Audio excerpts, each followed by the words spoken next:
Heart disease, diabetes, asthma, Alzheimer's disease, and arthritis are challenging diseases. Could pathogens be responsible?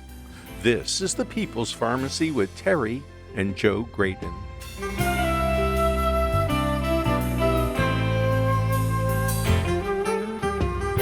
Our guest today, Dr. Paul Ewald, is an evolutionary biologist who's been studying how pathogens could spark some of our most vexing chronic diseases. Whether it's Alzheimer's disease, rheumatoid arthritis, heart disease, or chronic fatigue syndrome, the cause might be an unsuspected infectious process. If infections are responsible for a wide range of chronic conditions, treating symptoms might not be effective. How can we treat the cause of many of our most serious and challenging disorders? Coming up on the People's Pharmacy, how infections trigger chronic diseases. In the People's Pharmacy Health Headlines, health insurance companies are struggling with their budgets. The enormous popularity of the GLP-1 drugs such as semaglutide and tirzepatide is a big part of the reason. These weight loss medications, sold under the brand names Wegovy and Zepbound, respectively, are pricey. So the large numbers of people taking them has increased expenses more than expected. According to stats, some insurers have already spent more in 9 months of 2025 than they did in all of 2024. Perhaps as a consequence, some employers are considering leaving these meds off the formulary. Certain states have also dropped them from their Medicaid programs. Although most states still cover semaglutide for diabetes, North Carolina, California, New Hampshire, and South Carolina are dropping coverage for obesity treatment. In Michigan, Medicaid will cover GLP-1 obesity drugs only for patients who are classified as morbidly obese. Health plans for state workers are also reassessing coverage of these medicines. Some physicians are concerned because people who had lost significant weight are now starting to regain it without their medication. Along with excess weight come additional health risks. Tattooing dates back thousands of years. Historically, body art served a variety of purposes, from religious to healing ceremonies or rites of passage, or as an indicator of group identity.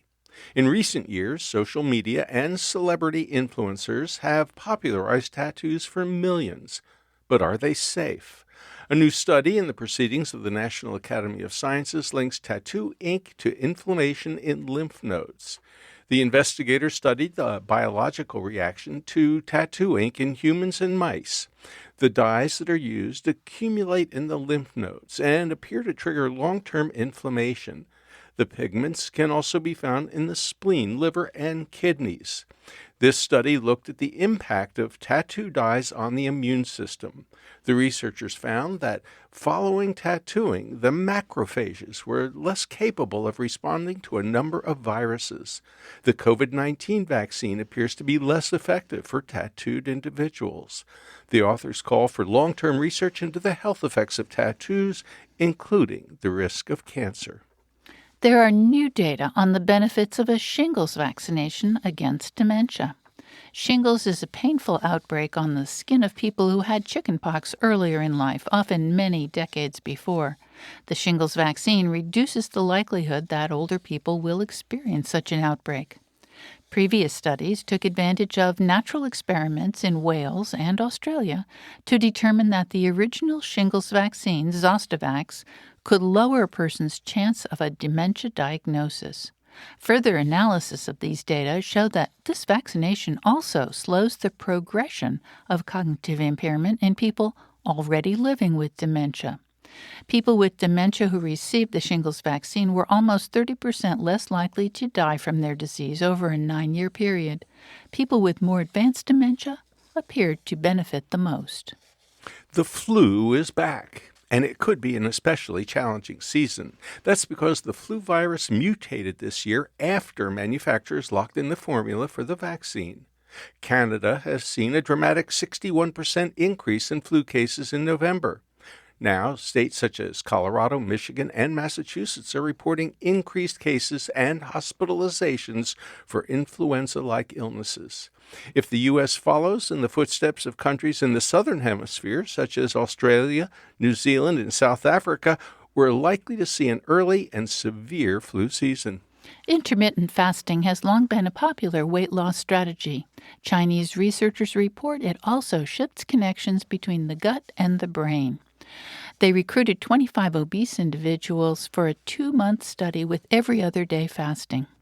Volunteers also provided stool samples at the beginning and end of the study.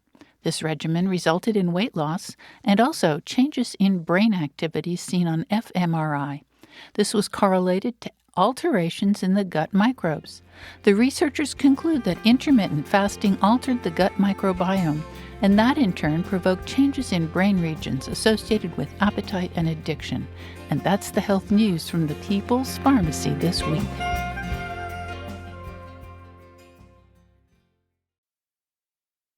Welcome to the People's Pharmacy. I'm Terry Graydon. And I'm Joe Graydon. If you ask a cardiologist what causes heart disease, chances are good you'll hear about LDL cholesterol. Likewise, if you ask a neurologist about Alzheimer's disease, you're likely to hear that the culprit is beta-amyloid plaque. But what if these and many chronic diseases result in part from infections? Would that change the practice of medicine? To help us answer such questions, we turn to Dr. Paul Ewald, professor of biology at the University of Louisville. He is a pioneer in evolutionary medicine and infectious disease research. Dr. Ewald is the author of Evolution of Infectious Disease and Plague Time, the New Germ Theory of Disease. Terry was working remotely when we recorded this interview. Welcome back to the People's Pharmacy, Dr. Paul Ewald. It's great to be back to join you again. Dr. Ewald, I looked back in our calendar and it shows you joining the People's Pharmacy in April of 1999, show number 263, talking about the evolution of infectious diseases. And then we had you back again in March of 2001, show number 350, Plague Time, the New Germ Theory of Disease, which was your second book. We called that show How Germs Shape Your Destiny. I guess it must be astonishing to you to look back over 25 years and how things have changed. But before you tell us that, please share what is an evolutionary biologist? Well, an evolutionary biologist is someone who just looks at the biological changes of organisms over time. And you can look at it in terms of how they're adapted to particular environments, or you can do that descriptively, just describing which organisms evolved from what other ones and what characteristics evolved. My focus tends to be more on the former. I'm interested in how it is that organisms adapt to particular environmental conditions. So, looking back over the last 2 or 3 decades, especially with COVID in the mirror, it seems like the kinds of problems that you predicted decades ago have kind of come to pass. Tell us about your view of the world and how pathogens have impacted us since your 2 books. Well, I would say over the last 2 decades, the information that's become available has reinforced the idea that pathogens are pretty much important in almost every aspect of our lives. I was working largely on understanding the causes of chronic diseases. And over the last 2 decades, a lot of information has come out that has very gradually indicated that infections are much more important in chronic diseases than we thought. But the way in which they're important involves interactions between infectious organisms and mutualistic organisms, and also between the genetics of people in the case of human diseases, the genetics of the organisms, and also the non-infectious environmental factors. So all of these three categories come together: the microbes, non-microbial environments, things like, do we exercise or do we not? What's our diet like? And then the genetics, which determines what kinds of things we're vulnerable to, what kinds of negative things we're vulnerable to, and what kinds of characteristics we have in place to stay healthy. Well, it all sounds rather complicated. If we have to look at genetics and behavior and environment and pathogens, these infectious organisms. And one of the things that Joe and I have noted is that the infectious disease specialists, the doctors who specialize in treating infectious diseases, they know a lot about antiviral drugs and antibiotics, but they don't seem that interested in your idea that some of these infectious agents, these pathogens, might be behind chronic diseases like cardiovascular disease or Alzheimer's disease. How come? Well, I think that physicians are trained to diagnose and treat. And so we can't expect that they're necessarily going to have a focus on this bigger picture of what actually causes disease. They have particular protocols for treating disease once they diagnose them. And, there's some pressure on them to do that. If they deviate from the standard protocols, they could be liable for malpractice. And so I think what basically we have to realize is that physicians are trained to do one thing in a clinical setting, diagnose and treat.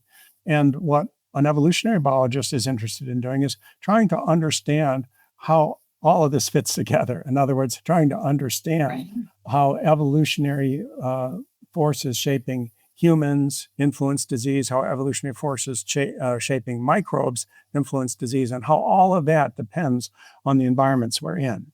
And often that involves noticing that there are mismatches between our current environments and the environments in which we evolved, and those are the environments in which we generated the adaptations to deal with health and disease. Dr.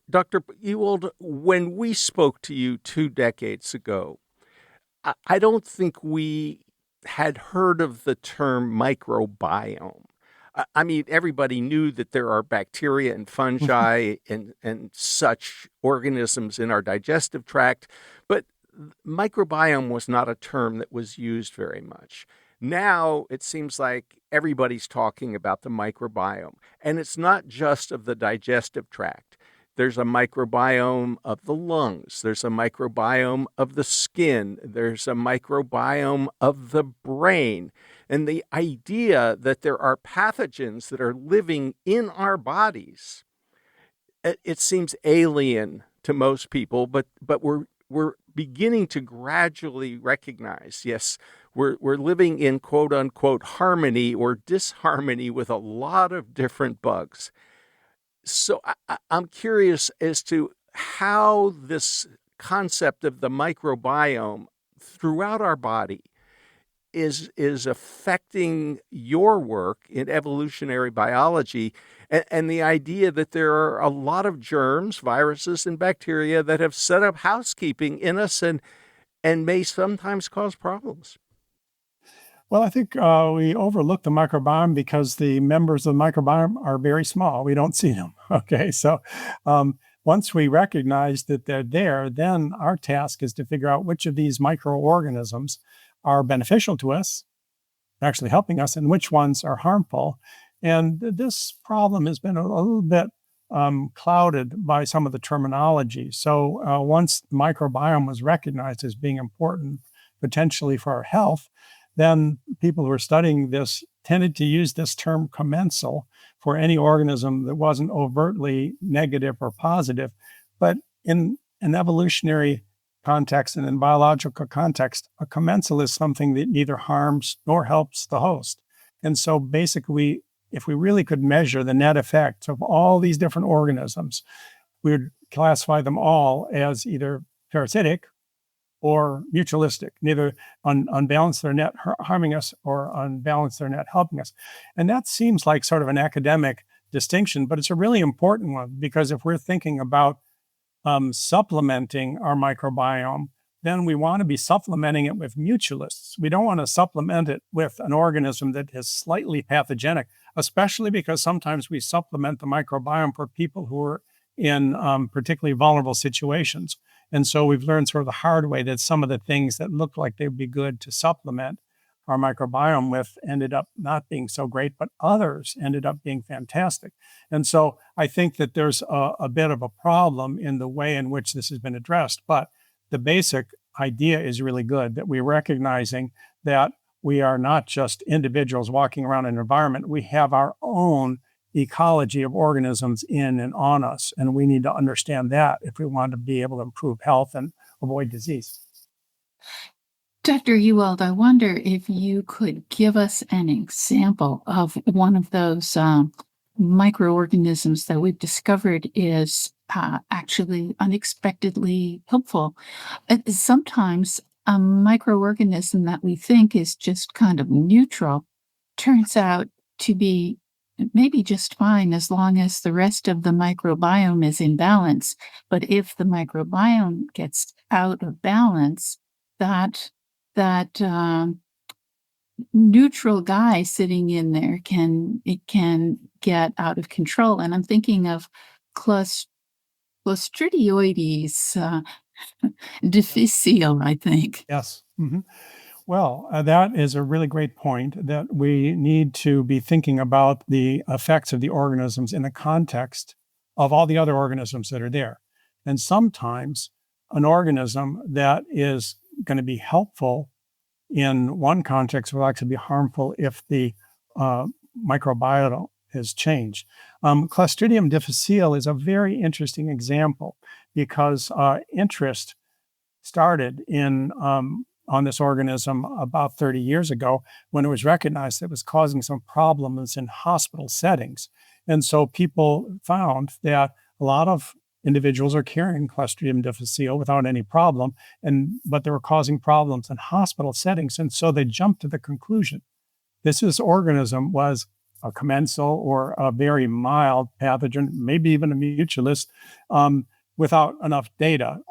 When you look at Clostridium difficile in a general population, it really doesn't cause noticeable harm, but it doesn't mean it doesn't cause some harm. Dr. Ewald, we are going to take a break, but when we come back, what we want to do is find out when it causes problems and how to get rid of it. You're listening to Dr. Paul Ewald. He's an evolutionary biologist and professor of biology at the University of Louisville. Dr. Ewald is the author of Evolution of Infectious Disease and Plague Time, the New Germ Theory of Disease. After the break, we'll learn how C. diff infections can start to overwhelm hospitals. Cardiologists pay a lot of attention to cholesterol levels. Should they also keep an eye out for pathogens in the arteries or even the mouth? We also worry about Alzheimer's disease. Are there germs that might contribute to its development?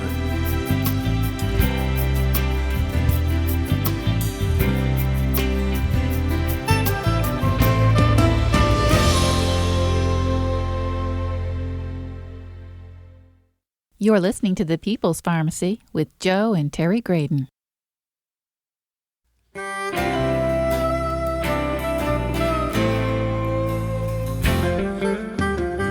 Welcome back to The People's Pharmacy. I'm Joe Graydon. And I'm Terry Graydon. The People's Pharmacy is brought to you in part by Sonu, an FDA-approved drug-free treatment for nasal congestion and runny nose, using sound instead of steroids. More at getsonu.com. That's getsonu.com. Modern medicine has a tremendous number of specialties and subspecialties. There are not just cardiologists, but interventional cardiologists who perform angioplasty and place stents in coronary arteries. Neuroimmunologists study multiple sclerosis and neuromyelitis. Such subspecialties may focus very narrowly on a small range of symptoms. When specialists are stuck in silos, they may not consider the bigger picture. The idea that infections might trigger a number of hard-to-treat chronic diseases is somewhat foreign to them. We're speaking with Professor Paul Ewald.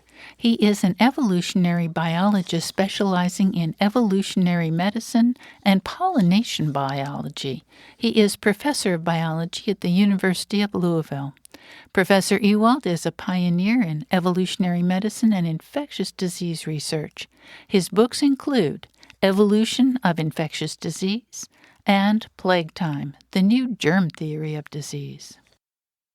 Dr. Ewald, you were just talking about C. diff infections, and it's my understanding that they can be really hard to get rid of once they take hold. Yes, and the C. difficile infections are very problematic in hospitals. It used to be thought that they were just causing problems because a person's microbiome was upset or a person was vulnerable in one way or another because they're in the hospital. But when you look at the strains that are in hospitals and the strains in the outside community, you find the strains in hospitals are actually more severe. And this was not recognized for a while. Over the last 10 years, it's gradually become recognized. And so what looks like is happening is this Clostridium difficile organism is actually evolving increased virulence in hospitals where it can get from one patient to another, even if the patient's sick. It gets transmitted between patients on the hands of attendants. So it is resistant to antibiotics. Antibiotics are not as effective as we would like them to be, but there are a lot of ways in which we can deal with C. difficile. And one of the best ways is improving hygiene so that you actually don't get attendants transmitting the organism from an infected individual to a susceptible individual.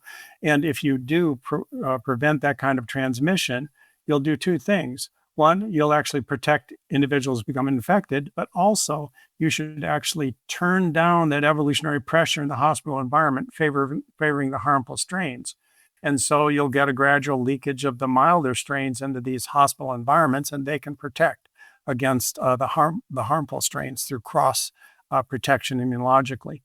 Dr. Ewald, I'd like to change gears a little bit now and go back to some of what were really radical ideas that you were expressing 25 years ago.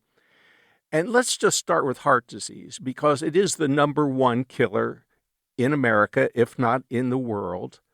And if you were to talk to most cardiologists, they would say, well, the number one killer is caused by cholesterol, in particular, bad LDL cholesterol, and statins are the savior. And along comes Dr. Ewald, and he says, yes, but there are some bacteria that might be responsible and possibly even other pathogens.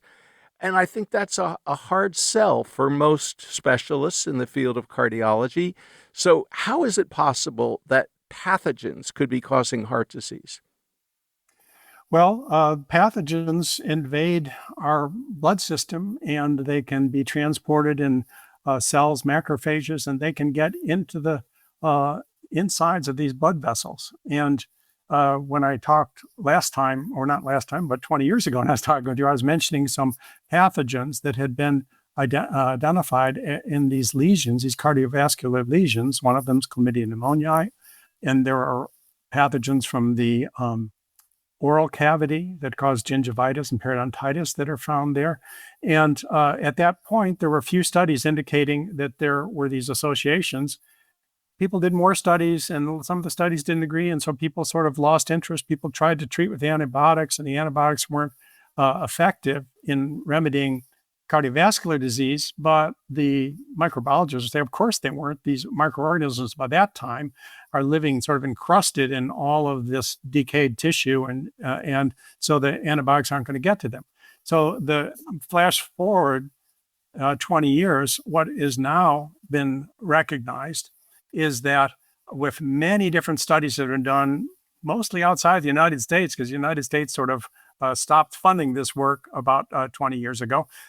Now, if you look at all of those studies together, there's a very robust trend for chlamydia pneumoniae, this respiratory tract pathogen that gets into the vessels of the arteries, the arterial vessels, to be strongly associated with cardiovascular disease. So people that dismiss that, my response is just look at the literature. The literature has changed so much. It's become so developed over the last 20 years that now there should be no argument about whether those organisms are there. The only argument is the extent to which they're actually causing the disease. But there are more data indicating that there's an answer to that question as well. And one of the best batches of data has come out of Taiwan, which has this health system where they're keeping track of everybody's health records. And what people did in Taiwan was to look to see whether people who came in with chlamydia pneumonia, that is pneumonia caused by this organism, if they were treated, were they less likely to come down, in this case, with Alzheimer's disease, because the argument about chlamydia pneumonia applies to Alzheimer's disease as well as cardiovascular disease. And so what they found is those individuals that came in with pneumonia caused by chlamydia pneumonia, they were treated, did not have an association with Alzheimer's later on, whereas the ones who came in with chlamydia pneumonia that were not treated did. Okay, so you've got this, what's getting close to an experiment. You couldn't run an experiment on people for ethical reasons, but this is pretty darn close. So you've got the evidence now for cardiovascular disease and also for Alzheimer's really being quite overwhelming that this organism's associated with these diseases. Now, the similar situation has occurred with the oral pathogens, things like Porphyromonas gingivalis, which is also not only causing periodontal disease, but is associated probably causally with Alzheimer's disease and with cardiovascular disease. So going back to the original point about cholesterol and statins, the evidence on cholesterol indicates that, yes, that's contributing as well. But the actual degree to which cholesterol is contributing looks like it's modest, but it's something that's easy to measure. And so I think what happened historically is that people measure what they could measure. They could take a blood test, they can easily measure cholesterol, and they could find that association. And so they sort of hung a lot of their advice on that association. But just because something's easy to identify doesn't mean it's the main player. And so when you look at some of these organisms, you find that they actually do better when people have higher fat and cholesterol in their blood. And some of them, like chlamydia pneumonia, actually increase the amount of cholesterol. So when you find that cholesterol is associated, you have to say, okay, so what's causing the increase in cholesterol? And you have to be open to the idea that it could be a very complicated set of factors, including microorganisms that are there sort of upsetting the system. Well, Dr. Ewald, you did mention Alzheimer's disease with reference to Taiwan, where they do have excellent healthcare records. And I think you suggested that people with chlamydia pneumoniae infections were more prone later to develop Alzheimer's disease. Did I get that right? Yeah.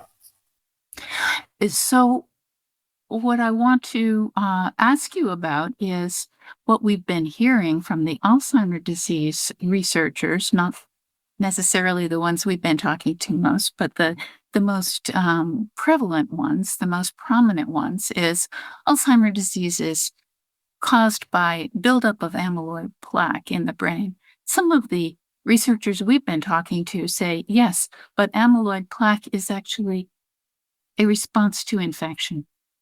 What's your take on that? Well, we now know that beta amyloid is a protein that actually is antimicrobial. So if you've got infections in the brain, you're going to have amyloid beta being produced, and that is going to be associated with the degree of threat. So the real problem is thinking about the correlation between the amyloid plaques and the damage to the brain in Alzheimer's, and trying to figure out how much of that is a response to something else, and how much of that is actually creating the problem of Alzheimer's. And the bottom line, it's a little bit of both. It looks like the amyloid proteins do have some negative effects, but it is clear that they're also antimicrobial, and they're elevated, and the particular subsets of amyloid beta are elevated in response to infection, and they actually control the infection. So that's been pretty well looked at one of these for one of these organisms of the oral cavity, that periodontal pathogens, and in particular Porphyromonas gingivalis. So, So it's been looked at in animal models. Dr. Ewald, the idea that Alzheimer's disease or dementia might somehow be precipitated by infection is still pretty radical. And there have been papers about herpes simplex virus as one possible contributor. You've now suggested chlamydia pneumoniae as another possible. There may be a whole bunch of infectious agents that are contributing to Alzheimer's disease. And I'm just wondering, well, patients want to know, well, what can I do about it? How can I prevent Alzheimer's disease? How can I prevent heart disease? How can I get rid of those infectious agents that might be contributing to these very serious chronic conditions? Yes, I think you're exactly right. What's the emerging trend is that there are a lot of organisms that are involved, including herpes simplex and Porphyromonas gingivalis and chlamydia pneumoniae. So there are a number of ways in which we can actually prevent this damage. One way that has been very slow to be assessed, but now looks like it's actually having a big effect, is taking better care of your oral cavity. Flossing, for example, looks like has been associated with a much lower rate of Alzheimer's. And so, whoa, wait a minute. Are you telling me that flossing your teeth yeah, on a regular basis might yes, reduce your risk of Alzheimer's disease? that's what you wanted, Joe. You wanted some practical applications. So let me tell you the mechanism that is almost certainly the right mechanism. When you floss, you take care of your oral health. This could also involve use of antibiotics to control periodontal disease. You're controlling organisms that are found in the brain and are associated with Alzheimer's, and you're also controlling organisms that are found in the artery walls that are associated with atherosclerosis. And you're also controlling one of the big bad guys I mentioned before, Porphyromonas gingivalis, which contributes to diabetes. And it looks like that's a two-way street. Diabetes contributes to Porphyromonas growth. Porphyromonas growth contributes to diabetes. And the whole thing is related to these other diseases because diabetes, when it's bad, is related to bad cardiovascular disease, and it's also related to Alzheimer's. So, and almost certainly the mechanism is that when you've got high blood sugar, then organisms that are normally sort of kept in check by the immune system are not so easily kept in check. So these organisms that are contributing to cardiovascular disease and to Alzheimer's, at least in theory and probably in practice, in reality, they're not controlled as well by the immune system when you've got high blood sugar. And so diabetes then exacerbates these other diseases. Now, if you ask people, sort of that are not thinking about this in a broad, integrative way, so why is it that people with diabetes have more heart attacks and have more Alzheimer's and have more periodontal disease? They'll often say, well, it just messes everything up. Well, this is a very different view. It says that when we understand what the actual causal mechanisms are, we see connections, and that explains why diabetes is so associated with so many of these other chronic illnesses. They're actually exacerbating the situation by favoring microorganisms that look like they're involved in the pathology of these chronic diseases. And so I would just come back to your original point, Joe, and I would just say when people are skeptical, my response is dig deeply into the literature, look at this information, and you'll see these connections. People are just working in such isolated ways that they're not seeing these connections. And Terry, as you said, it is complicated. It takes work. And I am sympathetic to physicians, for example, who may not have the time to look at it. But if you don't have the time to look at this vast literature that's emerging, then I would think a little circumspection is in order to say, well, I haven't looked at the literature. It's an idea worth considering. Let's look at the evidence. Terry? One thing we do see in the literature in terms of how can we reduce our risk for coming down with Alzheimer's disease is related to viruses. It turns out that people who are vaccinated against shingles, which is of course caused by the chickenpox virus, are at a significantly reduced risk, not perfectly protected, but significantly reduced risk of developing Alzheimer's disease or other dementias. You want to comment on that? Viruses, they're pretty important too. Yeah, that was my next point. You beat me to it. I was just going to talk about the varicella-zoster virus and how evidence now is really clear, based on a lot of studies, that vaccination against the varicella-zoster virus, the shingles vaccination, is associated with a quite dramatic decline in the probability of developing Alzheimer's. So, Dr. Ewald, it seems like a lot of the specialists, I don't care whether they're cardiologists or gastroenterologists, psychiatrists, rheumatologists, they they just don't think about pathogens. They think about blood sugar or they think about cholesterol, but you're sort of suggesting that they've got it backwards, that we need to start looking at the pathogens as the causative agents and everything else is secondary. And you have about 30 seconds to respond before the break. Okay. Well, I think you hit it on the nail on the head. They're specialists, and specialists aren't thinking about how all these things are connected. But when you look at it, you see that there are these connections, very strong connections, that are generating explanations that really are robust, as opposed to explanations that are just dealing with one little part of the problem. You're listening to Dr. Paul Ewald. He is a professor of biology at the University of Louisville. Professor Ewald is a pioneer in evolutionary medicine and infectious disease research. He's the author of Evolution of Infectious Disease and Plague Time, the new germ theory of disease. After the break, we'll be talking about some ancient history. When chronic fatigue syndrome first showed up, it seemed to be connected to an infection. Scientists have never identified a single pathogen that's responsible for this devastating condition. How do they think about it now?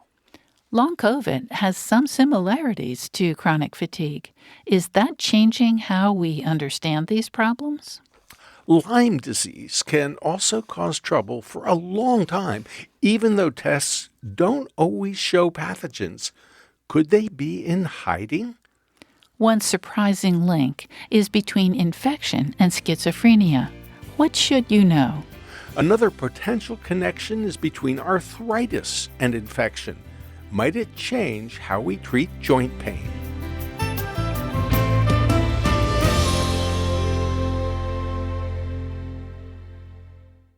You're listening to The People's Pharmacy with Joe and Terry Graydon.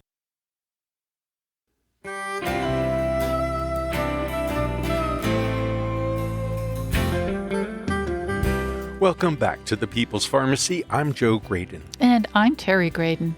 The People's Pharmacy is brought to you in part by Spatial Sleep, a non-drug approach to help you fall asleep and stay asleep without medications. More information at Spatial Sleep, SPATIAL sleep.com. When Dr. Paul Cheney described the first outbreak of chronic fatigue syndrome, he suggested an infectious origin. His colleagues were skeptical. Our guest today, Dr. Paul Ewald, proposes that many chronic conditions could be rooted in infections. He is professor of biology at the University of Louisville and author of Evolution of Infectious Disease and Plague Time, the new germ theory of disease. Dr. Ewald, many decades ago, even before we spoke with you, we talked with Dr. Paul Cheney, who was I think an internist in Nevada, and he saw a bunch of people who had come down with a rather odd condition where they had terrible fatigue and couldn't think very clearly after they came down with an infection of some sort. And he basically was the first clinician, as far as I can tell, who identified what we now call chronic fatigue syndrome, or MECFS, as some people refer to it. And that idea that you could have this rather nasty upper respiratory tract infection, kind of like the flu, but it never completely goes away, and you're kind of left with exhaustion on exercise and brain fog and a whole bunch of other symptoms. And that seems a little reminiscent of long COVID. How has COVID changed the way we think about these kinds of problems? Well, I would first say that the idea of looking for infectious causes of chronic fatigue syndrome makes a tremendous amount of sense because we know that when infections occur, one of the things the brain does is makes us feel fatigued. And so if you have a persistent infection, you're likely to feel fatigue for a longer period of time, depending on how persistent it is. Now, if we flash forward to SARS-CoV-2, in what has become apparent is that the acute phase is part of it, and then there's a long chronic phase. And people disagree about whether the organism's still there. I suspect it still is in refugia. It's hard to find out whether it's there or not, if it's there in very low densities. I would, in answer to your question, what has COVID told us about or informed us about? I would say it's informed us about a lot, but not enough. Okay. I think there are a lot more lessons. And one of the lessons is that we need to be thinking about infectious diseases much more in the context of both acute and chronic phases, because the acute phase is just part of the story. As soon as you start looking at a chronic phase, people will start saying, "Oh, well, we don't see the organism." Well, the organism's not as abundant in the chronic phase if it's there. Also, may be causing problems much more indirectly, and so we have the same kind of problem with Lyme disease, where people are arguing that a lot of these chronic correlates of Lyme disease are not because the organism's still there, because their tests don't show it. Well, again and again, over the last few decades, we found that people are dismissive of infectious causes because they're using the old techniques that are not sensitive enough. When you start using new techniques and you start thinking more broadly about the ways in which disease organisms can be causing chronic disease, then things appear that you didn't think were there. So I would argue that for COVID, we need to really be focusing on thinking about detecting pathogens, the virus that could be there in the long run, and then thinking about how we would combat that. The other lesson from COVID is one that I think we may have talked about the last time I was talking with you, which is that evolutionary thinking informs us that organisms like the coronavirus that causes COVID, those viruses are dependent on hosts being not healthy, but not terribly sick for transmission because they're moderately durable in the external environment. And the evolutionary theory, which is really supported by sort of comprehensive evaluation of all human diseases, indicate that if a pathogen is really durable, it's likely to evolve to be very harmful. If it's very non-durable in the external environment, it's likely to be mild. And if it's in between, it'll evolve to be in between. And so one of the points I was making back in 2020 was that we can expect that SARS-CoV-2 is going to be evolving towards a level of virulence that is very much like influenza, because that's how durable is the external environment. And unlike what a lot of people, most people would argue that, oh, it could just become virulent again with a new mutation, I would argue that it will not become more virulent with new mutations over the broad population, because those variants will be too harmful for the mode of transmission of this virus. And so that's a test we can look at. I made that prediction 2020. So far, it's held up. The organism over about a year evolved to be more mild, and it has not evolved to be more severe like the earlier strains were. And so it's a prediction from evolutionary thinking that we will be able to evaluate as time goes on. And hopefully people will look back and see that the evolutionary perspective generated these predictions.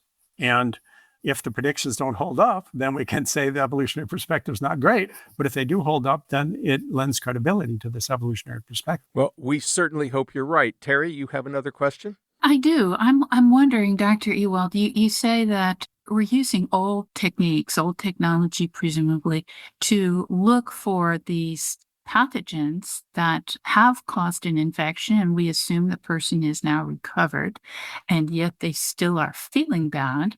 the tests that we use don't show that the pathogen is there. Could a pathogen be hiding?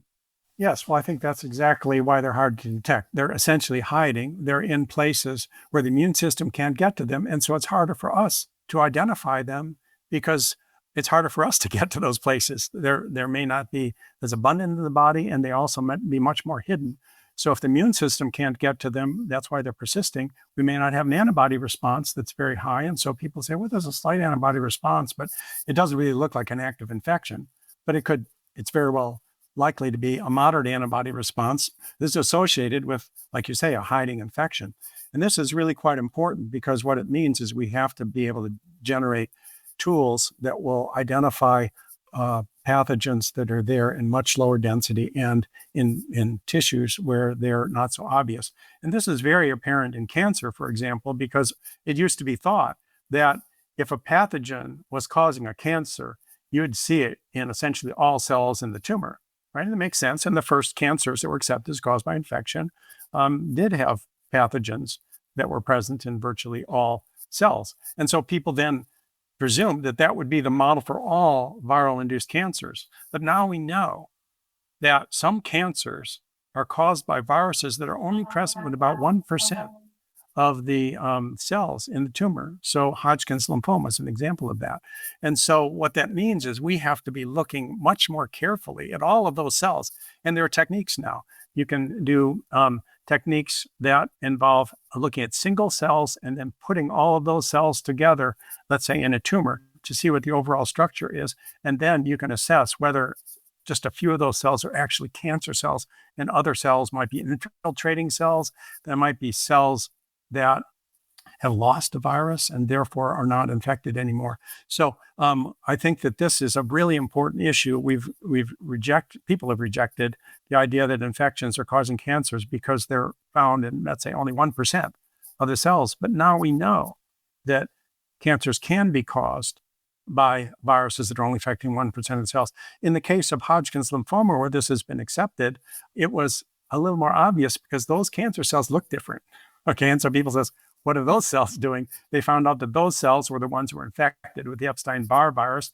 Other cells in the tumor were not, and those were the cells that were cancerous. Okay, so you have a clue, this kind of conspicuousness of infectious causation.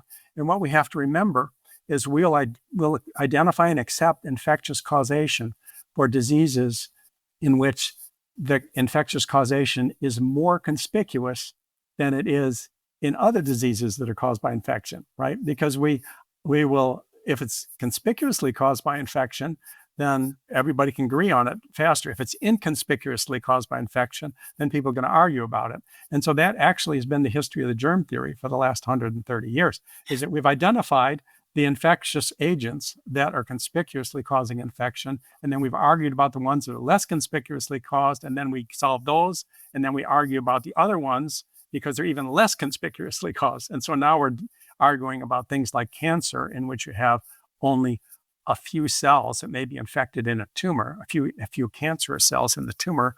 And we're dealing with cancers like breast cancer, for which there are 6 different viruses that have been rigorously associated with breast cancer. This is with multiple analyses and looking at the various studies and using meta-analyses to see what the overall trend is.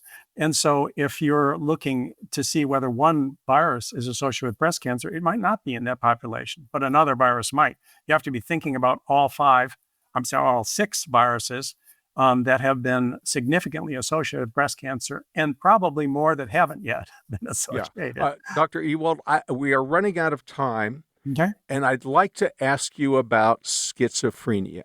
Yes. Because when you mentioned that a couple of decades ago, I think it came as a real shock to our listeners. How could mental illness, something severe like schizophrenia, be caused by a pathogen?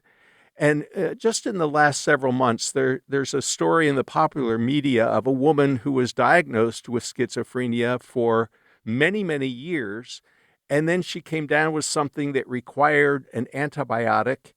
And after a course of treatment for whatever infection she had, all of a sudden her schizophrenia disappeared for good. And it was like, how could that possibly happen? And so, can you give us, in a short period of time, your overview of schizophrenia in particular and how there might be an infectious cause? Okay, so schizophrenia is a great example of a disease entity that's an umbrella category. And that category used to be embedded in an even bigger category, which included syphilitic insanity. And your question was, how could a pathogen cause such severe mental illness? Well, syphilis, the syphilis organism does it. It was recognized. And as soon as they recognized it, they separated it off from what we now call schizophrenia. And so for the last 100 years, we've been dealing with this term schizophrenia. And I think we're poised on the edge of making some more divisions, taking away what we're calling schizophrenia and putting in another category. So one big advance was to recognize that a lot of schizophrenia really has mood associations. And so in the last 10 years, there's been a tendency to talk about schizoaffective disorder. And when we look at pathogens, one thing we find is now with many studies, there's a highly significant association between Toxoplasma gondii, this rat pathogen, and schizophrenia. But in particular, it seems to be associated with schizoaffective disorder. So I think what we're poised on doing now is looking at schizophrenia and saying we want to take off certain parts, carve out certain parts of what we're calling schizophrenia, and we'll put it into, make a new category, and then we'll be left with a smaller category. And this has been happening, as I said, for over 100 years for psychoses. And so what we can imagine is a new category that we can call toxoplasmal schizoaffective disorder, which will be maybe as much as a third of what we've called schizophrenia out and put it into this new category. Then we'll be left with 2/3 of something we don't understand very well. And we have to look carefully at it and figure out whether there are other subsets that we can carve out in a more realistic category that represents an understanding of the causation of those problems. Dr. Ewald, we only have 2 minutes left. Could you quickly squeeze in something about arthritis, especially rheumatoid arthritis, and then sum up what people should learn from your books and from your research? Well, arthritis is, again, a big umbrella category. We've recognized that some arthritis is caused by infection. And when we recognize that, we carve off that aspect of arthritis and give it a new name. So we've given some arthritis a new name, reactive arthritis, which indicates that it is associated with and caused by infection with, in this case, bacteria, and particularly infection with chlamydia trachomatis, a sexually transmitted pathogen, also associated with Neisseria gonorrhoeae. And so that's an example of what has happened in this process in which we take these umbrella categories and subdivide off.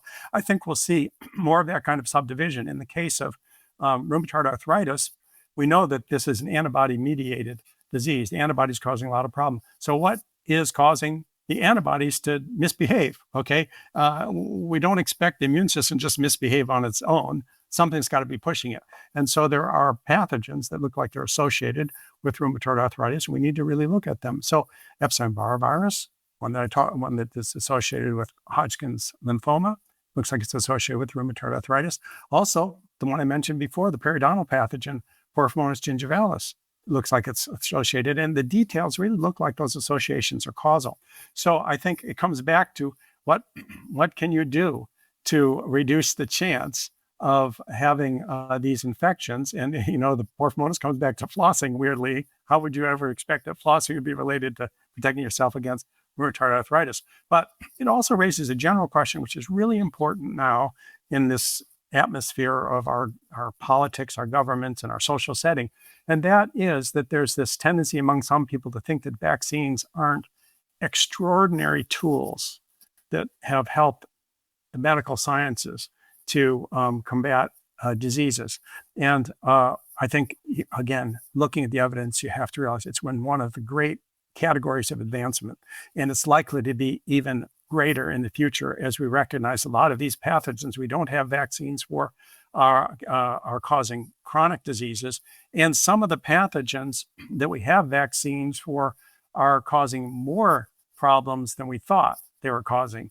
So I think that a shout out to the idea that we really have to be thinking clearly about the value of vaccines. Vaccines do have some side effects, but the side effects are so rare compared to the benefits that I think we really should be hesitant to act against the administration of vaccines and also the support for vaccine research.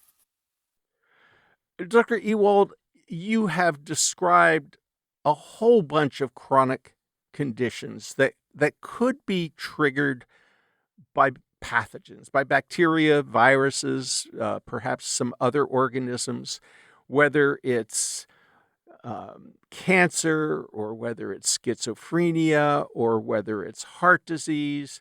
And it feels like we've just scratched the surface. If you could pull together all of the specialists, the cardiologists, the pulmonologists, the psychiatrists, the gastroenterologists, and put them in a room and say, hey, guys, hey, women, all of you professionals, you need to start looking at the causes of the conditions that you've been diagnosing and treating for decades. And some of those causes, many of those causes, may be pathogens. And until you start killing off or preventing those pathogens from causing the diseases that you're treating, you're fighting a losing battle. How could you ever accomplish that huge feat? I have been trying to work towards that end by sort of continuing to write on these issues, continuing to show how certain explanations are missing certain things and how those missing parts are filled in, and you look at interconnections between genes, environment, and infection. And so I would just say that this slowness is nothing new. It's been happening for over 100 years, and we just have to have patience. And I don't think that getting everybody in the room is going to do it. I think we've got to actually have papers written, books written that actually people can take time to read and ponder. And then people who tend to be leaders in these areas will say, hey, wait a minute, I think we have been a little bit wrong. And then the people that tend to be followers will say, well, this leader said that we've been wrong in neglecting this interface between genetics and infection and environment. And so maybe it makes sense. And so then the default, as people shift, is to then give some credibility to these arguments. But progress happens. It's just very slow. It's like slow motion germ theory of disease. The germ theory started millennia ago, actually, but certainly centuries ago. And then the progress has been very slow, and the slow progress has been because the things that are to be discovered in the future are less obviously caused by infection. And we just have to get people to realize that. And I think I'm thinking the best way is by writing books and papers that people can read, take their time with, and ponder, rather than trying to get people in a room and sort of make arguments based on evidence that then goes by so fast, and the meeting would go by so fast that people then leave and they're not changed by it. That's my sense. And also, I think it's good to have shows like your show where we can actually get these ideas out. Dr. Paul Ewald, thank you so much for talking with us on the People's Pharmacy today. Thank you for having me. It's been a pleasure. You've been listening to Dr. Paul Ewald, professor of biology at the University of Louisville. He's a pioneer in evolutionary medicine and infectious disease research. Professor Ewald has challenged conventional wisdom on the causes and prevention of many chronic diseases. He's the author of Evolution of Infectious Disease and Plague Time, the new germ theory of disease. Lynn Siegel produced today's show. Al Wadarski engineered. Dave Graydon edits our interviews. B.J. Liederman composed our theme music. This show is a co-production of North Carolina Public Radio, WUNC, with the People's Pharmacy. Today's show is number 1455. You can find it online at peoplespharmacy.com. That's where you can share your comments about this episode. You can also reach us through email, radio@peoplespharmacy.com. Our interviews are available through your favorite podcast provider. You'll find the podcast on our website on Monday morning. The podcast this week has additional information on how to consider the possibility that many chronic diseases are caused by pathogens. At peoplespharmacy.com, you could sign up for our free online newsletter, and that way you can get the latest news about important health stories. When you subscribe, you also get regular access to information about the weekly podcast. We'd be grateful if you'd consider writing a review of the People's Pharmacy and posting it to the podcast platform you prefer. If you find our topics interesting, please share them with friends and family. In Durham, North Carolina, I'm Joe Graydon. And I'm Terry Graydon. Thank you for listening. Please do join us again next week.